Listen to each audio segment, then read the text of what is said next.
Eh bien, d'abord, bonjour à tous. Certains me connaissent ici dans la salle, certains m'ont eu comme professeur, d'autres comme élève. Donc pour ceux qui ne me connaissent pas, je m'appelle Thomas François Eugène, donc Thomas c'est très bien. Je suis développeur web dans une agence qui s'appelle Le Club à Caen depuis 3 ans. Je suis un passionné. J'aime coder le jour, j'aime coder la nuit, j'aime coder. Et donc, si je suis là aujourd'hui, c'est grâce à Willy et Sylvain, les Canva Coders, que je leur remercie. Et je vais vous parler justement d'automatisation des flux de développement pour faire plus de pauses café.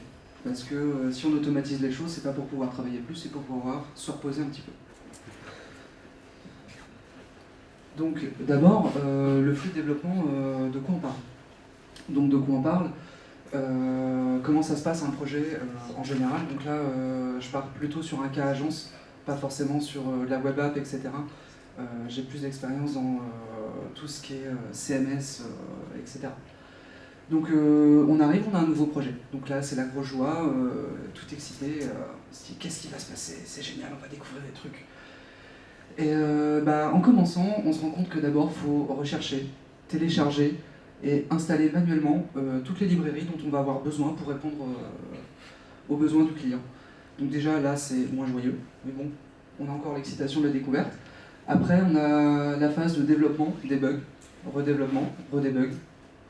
Quand on a de la chance et quand on est vachement bien organisé, on fait des tests. Mais là, rien n'est moins sûr, surtout en agence. Donc une fois que tout marche bien, déjà là on est bien calmé. On est beaucoup plus serein. Après, on déploie tout sur FTP, et théoriquement, ça marche. C'est génial. Et un jour, le client revient vers nous, on revient vers lui quand on est bons commerciaux, et puis on arrive à vendre une mise à jour. Et là, on recommence au cycle de debug et de développement. Des fois, quand on a le courage, on met aussi à jour toutes les librairies qu'on a utilisées au départ. Des fois, on est un peu frileux parce qu'on ne sait jamais. Rétrocompatibilité, tout ça, on n'est pas sûr. Mais ça, c'était avant. Aujourd'hui, le web, ça a un petit peu changé. Surtout depuis quelques années, ça va très très très vite. Et on a des besoins qui évoluent. Nous, en tant que développeurs, d'abord, on veut développer toujours plus vite. Enfin, ça, c'est surtout nos patrons. Nous, moins. On veut toujours écrire moins. Ça, c'est nous.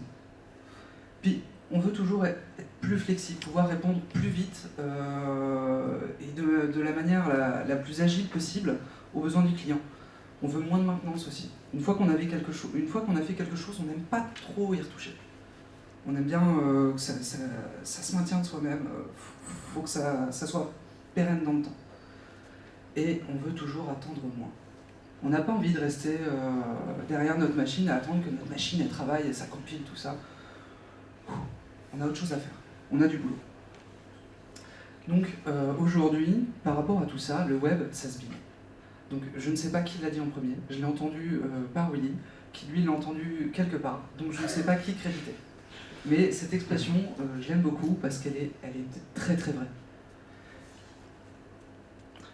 Donc au départ, le web, c'est un ensemble de langages qui sont interprétés, mais aujourd'hui pas que.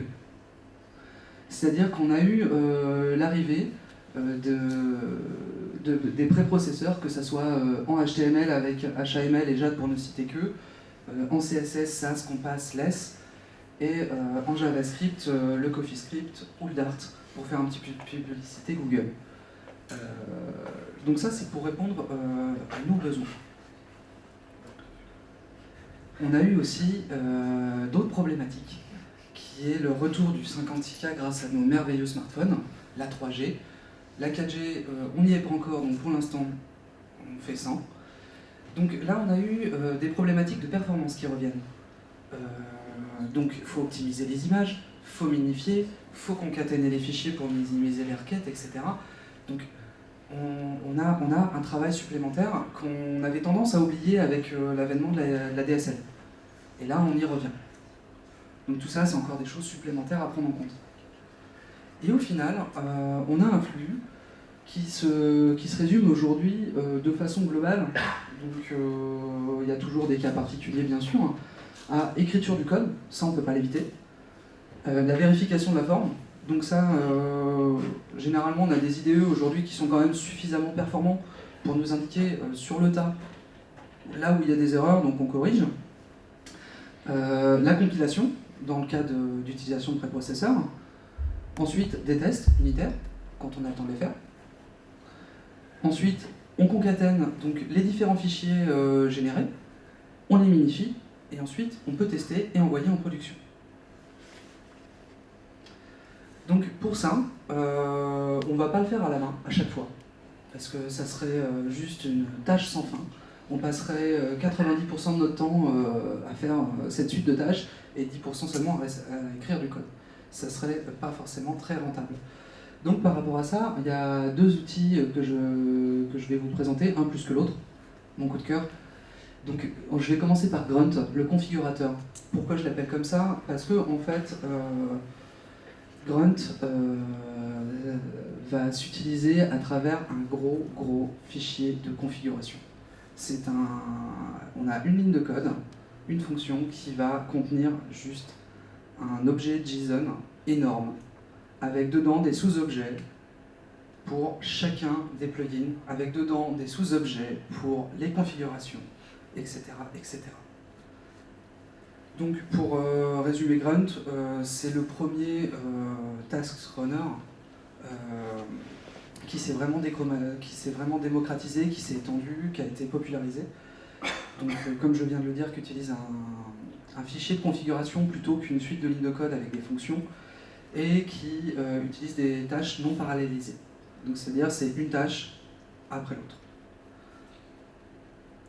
Donc à quoi ressemble un fichier Grunt de loin? Alors je ne sais pas si tout le monde arrive à voir à peu près ce qui se passe. Non. Donc sur la première ligne, on a un module.export functioned avec un grunt en paramètres. Et dedans, on a un grunt init config. Et là, on a un objet JSON avec un pkg grunt file with JSON package JSON. Je ne vais pas tout lire. Ensuite, on a un uglify, donc qui est un objet JSON avec des options pour la configuration du plugin uglify.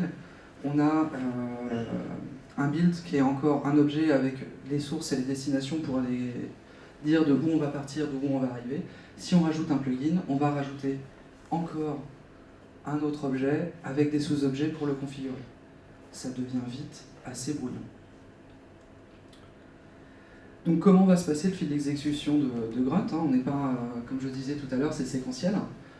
D'abord, on va lire les fichiers qu'on veut traiter depuis le système. Ensuite, on va les modifier. On va les réécrire dans un fichier temporaire. Ensuite, on va relire ce fichier temporaire. On va le remodifier par rapport à la deuxième tâche. On va réécrire. On va réécrire un fichier temporaire. On va le relire. Et ainsi de suite. Donc, ça paraît assez logique dans des tâches séquentielles. Ensuite, celui sur le task runner sur lequel je vais un peu plus m'étendre, c'est Gulp ou le bon tuyau. Alors pourquoi le bon tuyau? Vous le verrez à la troisième ligne, ou quatrième. Donc il est un peu plus jeune que Grunt, il commence aussi vraiment à se populariser. Il y a une communauté assez grandissante et il fait preuve de beaucoup d'engouement. Là par contre, à l'inverse de Grunt, on va passer sur une utilisation beaucoup plus de code que de configuration. C'est-à-dire là on va créer quelque part des fonctions et on va les utiliser. Donc on va vraiment rédiger du code et pas simplement un gros objet JSON. Donc là aussi, à l'inverse de Grunt, les tâches sont parallélisées. On peut exécuter plusieurs tâches en même temps. On va vraiment utiliser son processeur au maximum. Et donc pourquoi le bon tuyau? Parce que Gulp utilise un système de pipe. Donc le système de pipe, tout simplement en fait, on va prendre un flux de fichiers en entrée, on va le transformer. Ensuite, cette transformation, on ne va pas l'écrire, on va la repasser à une autre tâche, etc. Et donc on va le faire passer tout au long d'un système de tuyaux pour arriver à la fin. Donc schématiquement, on arrive à ça. Donc au départ, on ouvre notre flux de fichiers à transformer, on le lit, on le modifie, on le repasse à une deuxième tâche, qui elle-même va le modifier, qui va le repasser à une troisième tâche, qui elle-même va le remodifier, et ainsi de suite, jusqu'à la fin où on va réécrire le fichier final sur le système. Et donc, c'est le moment où je vais m'asseoir et on va faire du gulp tous ensemble. Enfin, presque.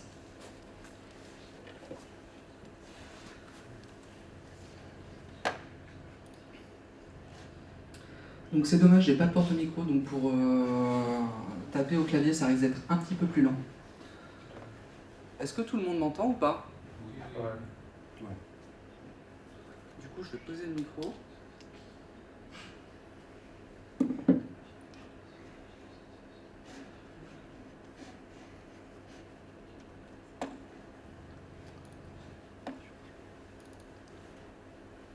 Donc voilà, on va commencer avec un...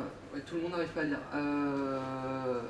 Avec un projet très simple, minimaliste, qui est vraiment là à titre d'exemple, avec un dossier CSS dans lequel on va avoir un fichier SAS, un fichier CSS, un dossier IMG qui va contenir nos différentes images, un fichier JS qui va contenir un fichier écrit en CoffeeScript plus un fichier écrit en JavaScript standard.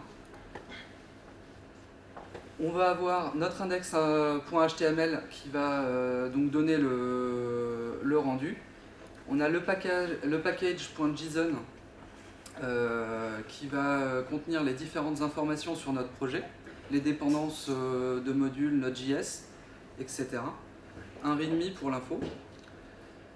Et donc avec tout ça, il va falloir qu'on sorte un projet avec des fichiers CSS compilés, concaténés, minifiés, pour le JavaScript idem, et voir pour optimiser aussi notre HTML, puisqu'au départ, on ne peut pas forcément prédire quels fichiers CSS et JS seront utilisés par le fichier.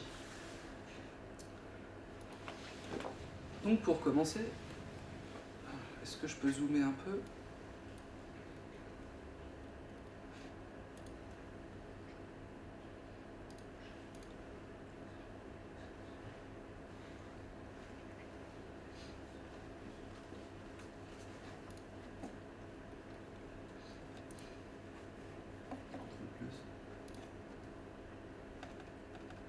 Il n'a pas l'air d'accord.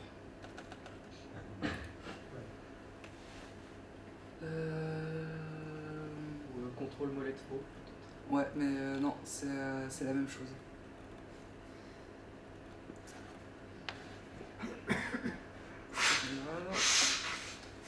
On va reprendre ça autrement. Un fichier qui va s'appeler gulpfile.js, qui va contenir toutes nos tâches gulp. Donc on va commencer aussi. Hop. Est-ce que là c'est bon? Ouais. Cool. Donc on va commencer par faire un require de gulp qui aura dû au préalable être installé via npm.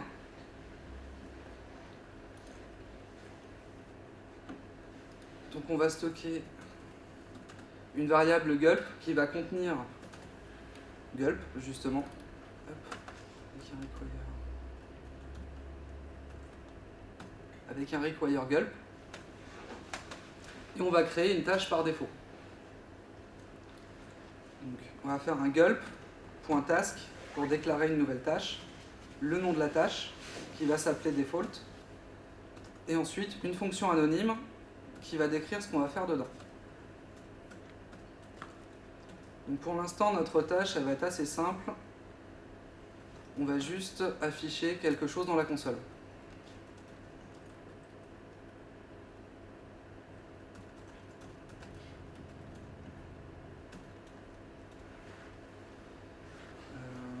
Par contre, je ne peux pas zoomer sur une console. Et ça, c'est fâcheux.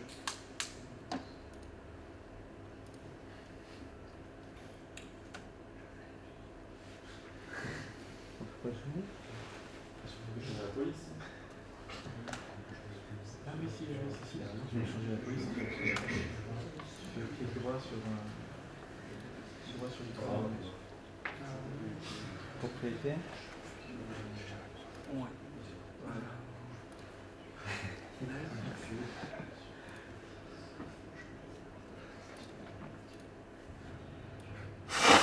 C'est énorme. C'est énorme. Laisse-moi le voir.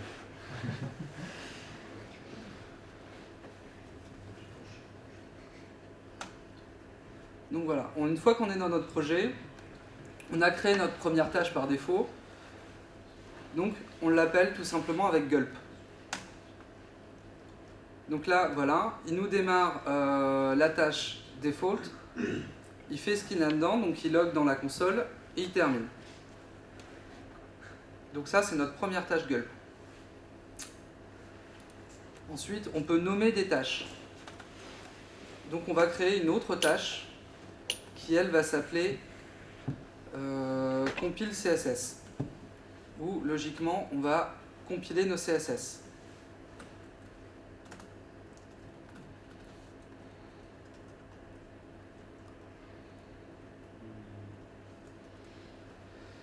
Donc Gulp par défaut ne sait pas compiler des CSS avec SAS ou Compass.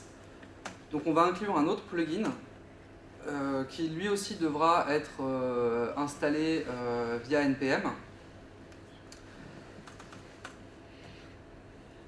Donc ce plugin, on va l'appeler Compass. Et donc on utilise un plugin qui s'appelle Gulp-Compass. Et ici, donc dans notre compilation de CSS, on va dire d'abord quel fichier on va devoir compiler. Donc pour ça, on va utiliser un gulp.src, donc pour dire tous les fichiers sources qui seront concernés, qui se trouvent, nous, dans CSS, dans le dossier CSS, donc ça va être tous les fichiers .scss. css/étoile.scss. Donc tous ces fichiers sources, on va les faire passer dans un tuyau, donc .pipe. Et dans ce tuyau, on va exécuter justement Compass. Donc dans ce Compass, ici, si je le lance comme ça va planter. Il lui faut ça c'est quelque chose qui est spécifique au plugin. Pour les configurations sur le gulpjs.com/plugin, donc vous pouvez chercher tous les plugins disponibles. Et donc si je vais chercher Compass, il n'y est pas. C'est normal. Sinon Google va marcher.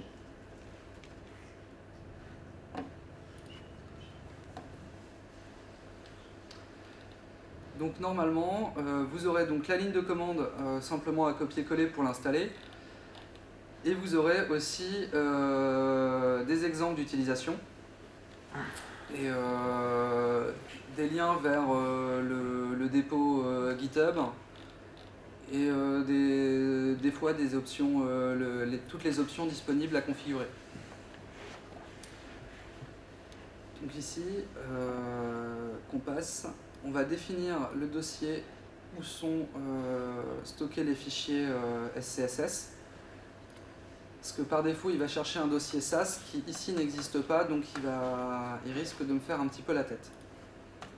On peut préciser aussi le dossier des images. Le moment où via Compass, on va générer des sprites automatiquement. Donc ici, mes images moi, se trouvent dans IMG. J'ai pas fait de génération de sprites, donc là, c'est pas forcément utile.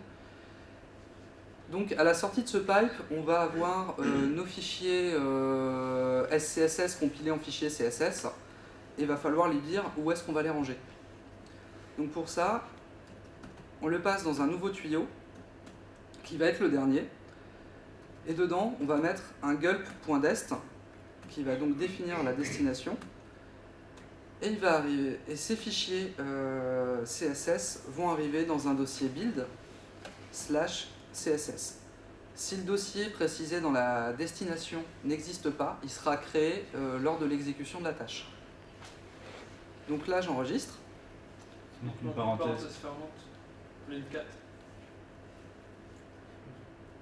Gulp Non, test. ligne 9 plutôt. Alors,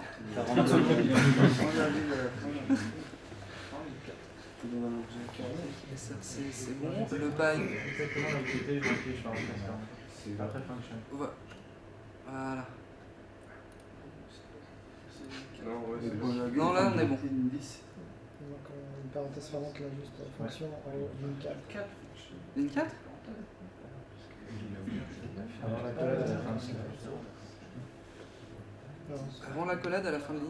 Ligne 11 est en encul pour faire le task. Tu passes tout ça en paramètres de la Ah oui. fonction. Gulp.task. Il en manque une ici. Voilà. Voilà. Merci. Et donc, une fois... je vais résumer un peu. Une fois qu'on a créé notre tâche, on va pouvoir exécuter cette tâche particulière en faisant gulp espace le nom de la tâche. Donc c'est compile-css, si ma mémoire est bonne.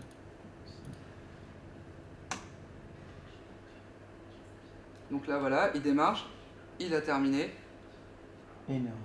et il y a une erreur. You must compile individual sheet. Alors celle-là, c'est la magie, c'est l'effet démo, je ne l'ai jamais eu. C'est pas parce que t'as mis SAS dans le C'est pas SAS, c'est pas plutôt CSS du coup qu'il faut que tu mettes. C'est pas faux. On recommence. Et là, on a un dossier build avec un dossier CSS qui s'est ouvert, qui s'est créé, qu'on va ouvrir, le fichier généré. Je vous ai pas montré le fichier SAS de base.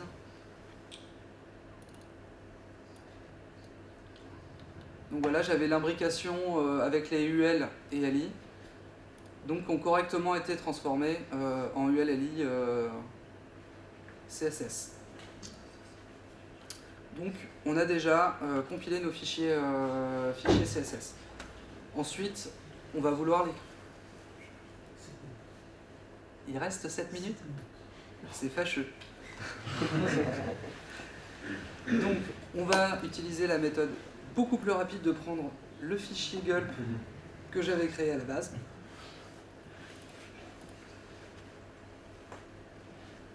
Et donc, on va regarder ensemble. Donc là, j'ai fait un require de beaucoup de plugins qui chacun ont un rôle particulier. Donc, un rename. Tout simplement parce qu'en fait, quand on prend un flux de fichiers avec plusieurs fichiers, il va créer le fichier résultant avec le même base name que la source. Si jamais on veut changer ce base name, on va être obligé d'utiliser ce plugin-là. Le concat, assez logiquement, ça va être pour concaténer un ensemble de fichiers et avoir une seule sortie. Le clean, c'est pour supprimer des fichiers. Parce que tout simplement, quand vous êtes en phase de développement, il y a peut-être des fichiers qui vont bouger, de dossiers qui vont peut-être changer de nom, certains qui vont apparaître, d'autres disparaître. Et donc au fur et à mesure des compilations, le dossier build ne va pas s'effacer complètement de lui-même. Donc on risque d'avoir des fichiers résidus, donc on va utiliser le plugin clean pour vider les dossiers et avoir un rendu propre. Ensuite on va voir Compass pour justement la compilation SAS, CSSLint pour vérifier la syntaxe de nos fichiers CSS. On va voir Minify CSS pour minifier le tout. Pour le CoffeeScript, on a Gulp Coffee et Uglify par la suite pour minifier le JavaScript. ImageMin qui va faire une optimisation des images. Inject qui va nous permettre en fait d'injecter des liens vers nos fichiers CSS et JavaScript développés directement dans des fichiers HTML qui auront été pré-balisés au préalable. Et Zip qui nous permet de générer une archive de différents fichiers. Donc j'avais créé un ensemble de tâches. Donc la première c'était un clean CSS pour vider le dossier CSS, éviter les résidus. La compilation Compass, donc c'est exactement la même chose que tout à l'heure. La différence, c'est que avant de déclarer la fonction, comme je l'ai fait tout à l'heure, j'ai déclaré un tableau avec un ensemble de chaînes de caractères qui vont désigner en fait les tâches qui vont devoir être exécutées avant celle-ci. Donc c'est comme ça que se fait le système de dépendance dans Gulp. Donc ensuite j'ai fait une tâche CSS qui elle va devoir exécuter Compass avant, qui va récupérer tous les fichiers CSS générés dans le build, donc celles qu'on a fait via Compass, plus tous les fichiers qui étaient originellement des CSS dans notre dossier de source. On va tous les piper avec un CSS lint pour vérifier qu'on n'a pas fait d'erreur, qu'on n'a pas de truc un petit peu bancal. On va les concaténer. On va les concaténer dans une sortie qui va s'appeler main.min.js.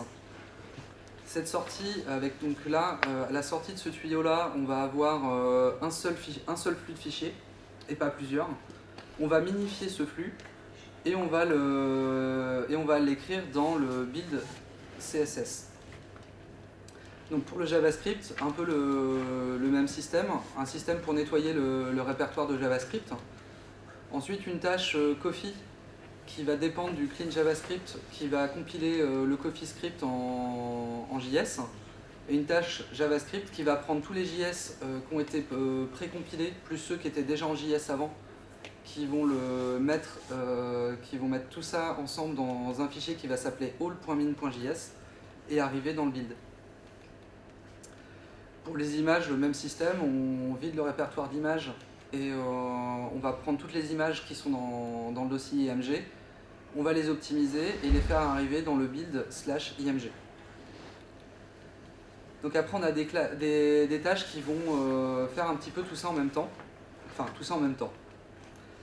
C'est pas tout à fait ça. On va avoir donc une tâche de build.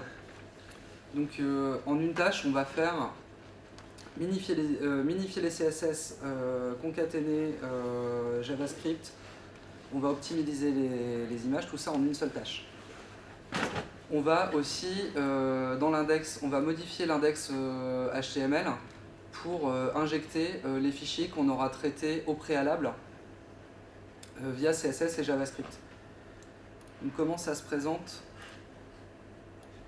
dans le fichier HTML? Donc j'ai mis des petites balises commentaires, inject .css and inject, et tout en bas inject JS and inject.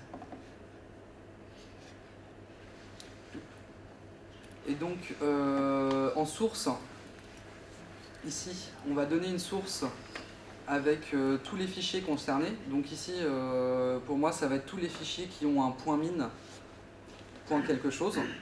Et on va les injecter donc selon si ce sont des JS en bas, si ce sont des CSS en haut. Et donc ce fichier HTML, une fois qu'il aura été transformé avec ces liens inclus, on va le mettre à la racine de build. Et donc ma tâche par défaut, elle, va donc faire un premier build et ensuite faire un watch. Donc le watch, c'est ce qui va éviter de nous faire faire à chaque fois un retour à la console et de taper le gulp, le nom de ma tâche. Donc à chaque fois qu'un des fichiers sources nommé ici va changer, je vais exécuter la tâche qui est ici. Et à chaque fois qu'un de ces fichiers va changer, je vais appeler en supplément une fonction qui va m'indiquer le fichier untel a été modifié. Dans votre flux de console, si à un moment donné vous voulez savoir exactement ce qu'il fait, ça donne des bons points de repère. Sinon ça affiche la suite des tâches et vous ne savez pas forcément exactement où, pour qui, pourquoi. Quand vous êtes à la 4e ou 5e modification, la console commence à être vraiment longue. Donc j'ai un deuxième watch spécialisé pour les coffees. Et là on a fait le tour de mon petit fichier gulp. Donc maintenant que je l'ai modifié, si je fais un gulp build, il faut attendre un petit peu. Mais ça c'est pas gulp qui fait attendre, c'est ma machine qui commence à donner des signes de fatigue. Après Compass utilise Ruby. Oui. Ruby, ça n'a jamais été spécialement rapide sur Windows. Il y a peut-être de ça aussi qui joue. Donc voilà, on a commencé par faire tous les cleans de tous les dossiers. Ensuite, on a fait les images. On a fini le clean JavaScript avant de finir le clean image qui pourtant avait commencé avant. Donc là, on voit bien la paralysation des tâches. Donc il nous indique que tous les timers qui ont été faits. Voilà. Les CSS Lint me dit que utiliser box sizing c'est bien, mais pas pour IE 6 ou 7. On s'en fiche, on n'utilise pas. Et donc en résultat, dans mon dossier build, voilà. Normalement ça devait être un petit peu plus interactif, mais j'ai été rattrapé par le temps.